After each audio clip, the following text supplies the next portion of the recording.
everyone, this is me, Ayushi Mehta, and welcome to my YouTube channel. So this is the part 2 of comparative politics in government, and in this video we are going to cover nature of comparative politics. So before starting part 2, let me just remind you that what we had covered in part 1 of comparative politics in government. So let's have a recap. करें what is comparative politics होता क्या है और हमको ये पढ़ना क्यों जरूरी है, तो हम ये चीज़ देखते हैं। तो अगर हम कंपैरेटिव स्टडी करते हैं किसी भी चीज़ की, किसी भी पॉलिटिकल सिस्टम की या किसी भी चीज़ की, अगर हम कंपैरेटिव स्टडी करते हैं तो हमको एक प्रिसाइज डिस्क्रिप्शन मिलता है, ओके, कि इन दोनों के बीच में क्या डिफरेंस है, क्या सिमिलरिटी। तो जैसे कि आपने पार्ट 1 में देखा, हमने कवर किया था व्हाट इज कंपैरेटिव पॉलिटिक्स, मतलब हमने उसका मीनिंग समझा था कंपैरेटिव पॉलिटिक्स होती क्या है। एंड आज हम कवर करेंगे nature of comparative politics. Okay, so when we talk about nature of comparative politics, it is not that कि कंपैरेटिव पॉलिटिक्स अभी रिसेंटली इमर्ज हुई है। ओके, इसकी जो कंपैरेटिव पॉलिटिक्स की स्टडी जो है ये हिस्टोरिकल पीरियड से चलती आ रही है। मतलब एरिस्टोटल जो है उन्होंने भी कंपैरेटिव पॉलिटिक्स की स्टडी की थी, एंड उसके बाद और भी बहुत सारे जने आए जिन्होंने कंपैरेटिव पॉलिटिक्स की स्टडी की थी। बट द फैक्ट इज कि उन्होंने क्या किया था, कुछ अलग डिफरेंट तरीके से स्टडी की थी। मतलब उनका जो फोकस था स्टडी का वो डिफरेंट था, एंड आज का जो फोकस है कंपैरेटिव पॉलिटिक्स को स्टडी करने का वो डिफरेंट है। ओके, धीरे धीरे चेंजेस आने लगे, सबका फोकस चेंज होने लगा, लैंग्वेज चेंज होने लगी, टूल्स चेंज होने लगे, और उनका पर्सपेक्टिव क्या रहता था, या वो कुछ भी इंक्वायरी करते थे तो उसका पर्पस क्या रहता था, ये सब समझना is very important to understand where, why and how the changes took place. Okay. So therefore, in order to study the nature and scope of comparative politics, we need to peek into the historical evolution of concept. हमको देखना पड़ेगा कि कैसे historical concept जो है वो evolve हुए धीरे धीरे, और कैसे आज हम जो मॉडर्न चीज़ पढ़ते हैं वो कैसे आई। Okay, so different historical stages पे जो प्रिंसिपल कंसर्न था स्टडीज़ का वो चेंज होता रहा, जो मेन फोकस था स्टडीज़ का वो चेंज होता रहा। Okay, we can trace the changing nature and scope of comparative politics by studying comparative political analysis in various phases. Okay, हम ये कैसे कंपैरेटिव पॉलिटिक्स का नेचर एंड स्कोप जो है चेंज होता रहा। ओके, तो ये हम चीज़ ट्रेस कर सकते हैं, कैसे कर सकते हैं, अगर हम कंपैरेटिव पॉलिटिकल एनालिसिस को वेरियस फेजेस में पढ़ेंगे। लाइक जैसे कि मैंने आपको बताया कि हम पहले प्री मॉडर्न टाइम्स में पढ़ेंगे, फिर उसको मॉडर्न टाइम्स में पढ़ेंगे। तो जब वेरियस फेजेस में हम इनको पढ़ेंगे तो हम ये ट्रेस कर सकते हैं कि कैसे नेचर और स्कोप जो है कंपैरेटिव पॉलिटिक्स का वो चेंज होता रहा, और कैसे आज जो मॉडर्न स्टडी की जाती है कंपैरेटिव पॉलिटिक्स की वो आई। तो सबसे पहले हम देखते हैं comparative politics in pre modern times.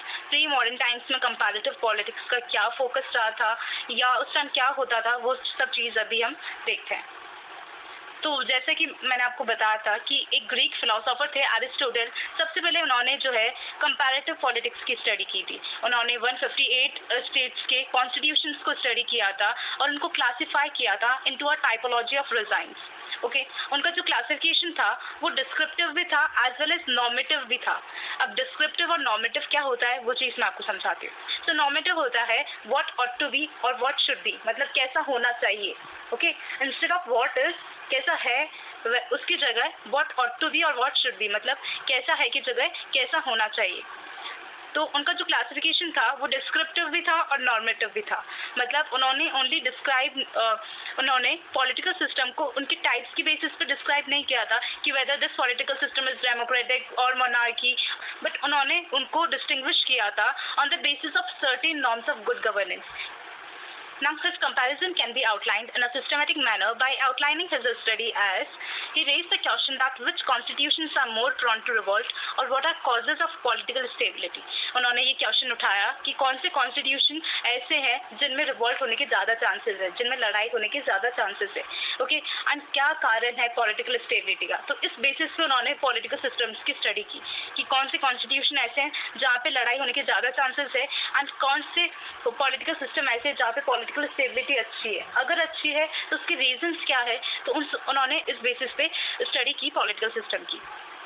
And secondly, after choosing the problem he collected the data relevant to the problem. Problem को चूज करने के बाद वो उस प्रॉब्लम से रेलिवेंट डेटा कलेक्ट किया करते थे, उसके बाद वो उस डेटा को एनालाइज किया करते थे on the basis of following criteria. तो वो क्राइटेरियाज क्या थे? First is on the basis of number of rulers, कि कितने नंबर ऑफ रूलर्स है एक पॉलिटिकल सिस्टम में। लाइक अगर एरिस्टोक्रेसी है, अगर पॉलिटिकल सिस्टम में, या मोनार्की है, तो उसमें कितने रूलर्स है, तो इस बेसिस पे वो उस डेटा को एनालाइज क्या करते थे। कौन सा मोड ऑफ ऑपरेशन है, लाइक ओलिगार्किक है या डेमोक्रेटिक है, कौन सा मोड ऑफ ऑपरेशन है, तो इस बेसिस पे भी उस डेटा को वो एनालाइज क्या करते थे। और क्लास स्ट्रक्चर कैसा है, या क्लासेस के अमंग जो है डिस्ट्रीब्यूशन पावर्स है वो इक्वल है कि अनइक्वल है, ये भी एक बेसिस होता था उनका डेटा को एनालाइज करने का। And fourth is correlation among these above given points with political stability and instability. अगर मोड ऑफ ऑपरेशन डेमोक्रेटिक है तो वो ज़्यादा पॉलिटिकल स्टेबल है या वो पॉलिटिकल इंस्टेबल है, तो ये सब वो कोरिलेट किया करते थे कि जो ये ऊपर के 3 पॉइंट्स है इनका क्या कोरिलेशन है पॉलिटिकल स्टेबिलिटी और इंस्टेबिलिटी से। एंड लास्टली वो कंक्लूजन पे आते थे कि कौन सा जो टाइप ऑफ रिजाइम है वो ज़्यादा स्टेबल है और क्यों है। अगर वो ज़्यादा स्टेबल है तो उसके रीजंस क्या है, तो उस कंक्लूजन पे वो आते थे ना। फीचर्स क्या थे कंपैरेटिव पॉलिटिक्स के इन pre modern times. Pre modern times में जो कंपैरेटिव पॉलिटिक्स को स्टडी किया जाता था तो उस टाइम के फीचर्स क्या थे। So firstly, there is an emphasis on the study of formal institutions to the neglect of political process. तो जब प्री मॉडर्न टाइम्स में कंपैरेटिव पॉलिटिक्स की स्टडी की जाती थी तो फॉर्मल इंस्टीट्यूशन पे ज़्यादा फोकस किया जाता था एंड उसके पीछे की जो पॉलिटिकल प्रोसेस है उसको नेग्लेक्ट कर दिया जाता था। वैसे ही secondly it is focused on the western European political system.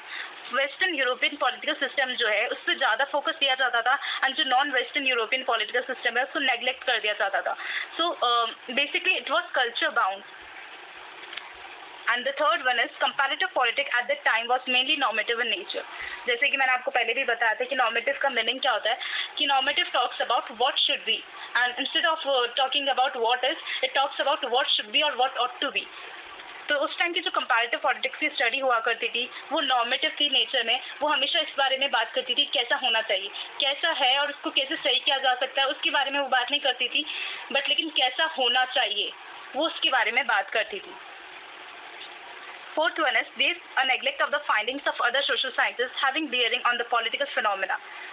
किसी पॉलिटिकल फिनोमेना के पीछे अदर सोशल साइंसेस का भी कुछ ना कुछ इफेक्ट रहता है, ओके तो वो उस चीज़ को नेग्लेक्ट कर देती थी, अदर सोशल साइंस को वो नेग्लेक्ट कर देती थी, वो ओनली फोकस करती थी उस पर्टिकुलर पॉलिटिकल फिनोमेना के ऊपर, उसके पीछे जो अदर सोशल साइंसेस चल रही है वो उसको नेग्लेक्ट करती थी।